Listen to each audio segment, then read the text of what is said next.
അപ്പോഴേ നമുക്കിന്ന് വൈകുന്നേരത്തെ സ്പെഷ്യൽ എന്താണെന്ന് നോക്കാം കേട്ടോ. ഞാനാണെങ്കിൽ ചപ്പാത്തി ഉണ്ടാക്കിക്കൊണ്ടിരിക്കുകയായിരുന്നു. വേറെ ഒന്നുമല്ല, കണ്ണൻ കഴിക്കാൻ വരുമ്പോഴത്തേക്കും കൊടുക്കാം എന്നൊക്കെ വെച്ചിട്ട്. ചപ്പാത്തി ആകുമ്പോൾ കുറച്ച് വലിയ ഉരുളയാക്കി എടുത്തിട്ടുണ്ടെങ്കിൽ ഒരു 2-3 ആവശ്യമുള്ളൂ. അപ്പോൾ എനിക്കാണെങ്കിൽ വലിയ പിടുത്തവും ഇല്ല ചപ്പാത്തി ഉണ്ടാക്കാനായിട്ട്. കാരണം ആ കല്ലിലല്ല, നമ്മുടെ ആ ഒരു റോളർ പോലത്തെ സംഭവമില്ലേ, ആ തടിപ്പലകയില്ലേ, അതിൽ വെച്ച് ഇങ്ങനെ ഉരുട്ടിയാണ് എടുക്കുന്നത്. പ്രസ് ഉണ്ടെന്നുണ്ടെങ്കിൽ പെട്ടെന്ന് കഴിയും. പക്ഷേ എനിക്ക് പ്രസ് ഇഷ്ടമല്ല. പ്രസ് ചെയ്യുവാണെങ്കിൽ ആ ഒരു ഭംഗിയല്ല, വട്ടം വരും. പക്ഷേ എന്നാലും ഉണ്ടാക്കി ആ ചുട്ടെടുക്കുമ്പോഴത്തേക്കും എന്തോ റബ്ബർ ഷീറ്റ് ഇരിക്കുന്ന പോലെ ഇരിക്കും. അതെനിക്കിഷ്ടമല്ല. പക്ഷേ ഇതാകുമ്പോഴത്തേക്കും കുറച്ച് റൊട്ടി മാതിരി ഉണ്ടാവും. അപ്പോൾ ഞാൻ കുറച്ച് വലിയ ഉരുള എടുത്തിരിക്കണം. ഒരു 6-7 ഉണ്ടാക്കിയിട്ടുണ്ട് കേട്ടോ. 7 എനിക്ക് സംബന്ധിച്ചത് കൂടുതലാണ്. അപ്പോൾ കറിയുടെയാണ് ആ സൈഡിൽ ആ സിങ്കിനകത്ത് വെച്ചിരിക്കുന്നത്. ചിക്കനെല്ലാം പീസാക്കി ഇങ്ങനെ ഫ്രിഡ്ജിൽ വയ്ക്കാറുണ്ട്. അപ്പോൾ ഫ്രീസറിൽ നിന്ന് എടുത്ത് അതൊന്ന് തണുപ്പ് പോകുമ്പോൾ ഇതെല്ലാം റെഡിയാക്കി കഴിയുമല്ലോ. അപ്പോൾ ആദ്യമേ ചപ്പാത്തി ഉണ്ടാക്കാമെന്ന് വിചാരിച്ചു. അപ്പോൾ ഈ കാണിക്കുന്നത് വേറെ ഒന്നുമല്ല കേട്ടോ, വട്ടം ചെയ്യണം എന്ന് വിചാരിച്ചിട്ട് പരത്തി വരുമ്പോഴത്തേക്കും ആഫ്രിക്ക അന്റാർട്ടിക്കയൊക്കെ ആയി പോകുന്നു. ഒരു രക്ഷയില്ല. അപ്പോൾ ഞാൻ വിചാരിച്ചു നമ്മുടെ ചോറ്റുപാത്രത്തിൽ, ഒരു ഹാക്കാണല്ലോ, ചോറ്റുപാത്രം എടുത്തിട്ട് ഇതിങ്ങനെ വട്ടാക്കാൻ വേണ്ടിയിട്ട് ഇങ്ങനെ കമത്തി കഴിഞ്ഞാൽ ആ ഒരു ബാക്കി വരുന്ന ഭാഗം മുറിച്ച് മാറ്റി കറക്റ്റ് റൗണ്ടിലാക്കാമെന്ന്.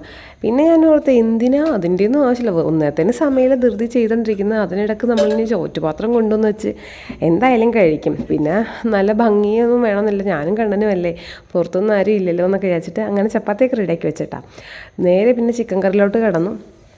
അതുമൊക്കെ അടുപ്പത്ത് വെച്ചിട്ട് ആ കൂടെ ചെയ്യുന്നതാണിത്. എനിക്ക് ഏറ്റവും ഇഷ്ടമില്ലാത്ത പരിപാടിയാണ് ഈ പാത്രം കഴുകുക എന്നുള്ളത്. കാരണം ഇതിപ്പോൾ ഞാൻ മുട്ട പുഴുങ്ങിയ പാത്രമായിട്ട്, ഞാൻ കുക്കറിലാണ് സാധാരണ മുട്ട പുഴുങ്ങാറുള്ളത്. കാരണം ഒരൊറ്റ ഹൈ ഫ്ലെയിമിൽ ഒരു വിസിൽ ചെയ്യിപ്പിച്ചിട്ട് അടച്ചു വെച്ച സാധനം റെഡിയാവും. അപ്പോൾ നമുക്ക് ഗ്യാസ് നല്ല ലാഭമുണ്ട്. മറ്റേ ബോയിൽ ചെയ്യിപ്പിച്ചെടുക്കാനാണെന്നുണ്ടെങ്കിൽ നല്ല ടൈം എടുക്കും. പിന്നെ അത് വെന്തോ ഇല്ലെന്നൊക്കെ എനിക്ക് കൺഫ്യൂഷനാണ് ടൈം നോക്കാതെ വെച്ച് കഴിഞ്ഞാൽ. അപ്പോൾ ഒരു വെറൈറ്റിക്ക് ഞാൻ മുട്ട ഇങ്ങനെ 4ആയിട്ട് വരഞ്ഞിട്ട് ആ ഇറച്ചിക്കറിക്കകത്തിട്ട് തിളപ്പിക്കുവാണെങ്കിൽ ഇങ്ങനെ ഉണ്ടാകുമെന്ന് അറിയാം. ഫൈനൽ ലുക്ക് ഇതാണ് കേട്ടോ. അപ്പോൾ ഞാനിതുണ്ടാക്കി അടുക്കളയിൽ നിന്ന് തിരിയാൻ നേരം ആൻ്റെ കണ്ണം വന്നു വരുന്നത്. അപ്പോൾ ഞാൻ സെൽഫി സ്റ്റിക്കല്ല, നമ്മുടെ ട്രൈപ്പോഡ്, സെൽഫി സ്റ്റിക്ക് എന്നൊക്കെ പറയും, അതൊക്കെ വെച്ച് നിൽക്കുന്നത്. ഇത് കാണണ്ടേ, എന്തെന്ന് കണ്ടെന്ന് തോന്നി. അപ്പോൾ എനിക്കിഷ്ടമാണ് ഇവനെ കറിയൊക്കെ കാണിച്ച് ഇങ്ങനെ കൊതിപ്പിക്കുന്നത്. ഇവന് പെട്ടെന്ന് ഇങ്ങനെ കൊതി വരുവേ, ഇതാണോ എന്നൊക്കെ പറഞ്ഞിട്ട് ഭയങ്കര കൊതി വരും. അതെനിക്ക് ഭയങ്കര ഇഷ്ടമാണ്.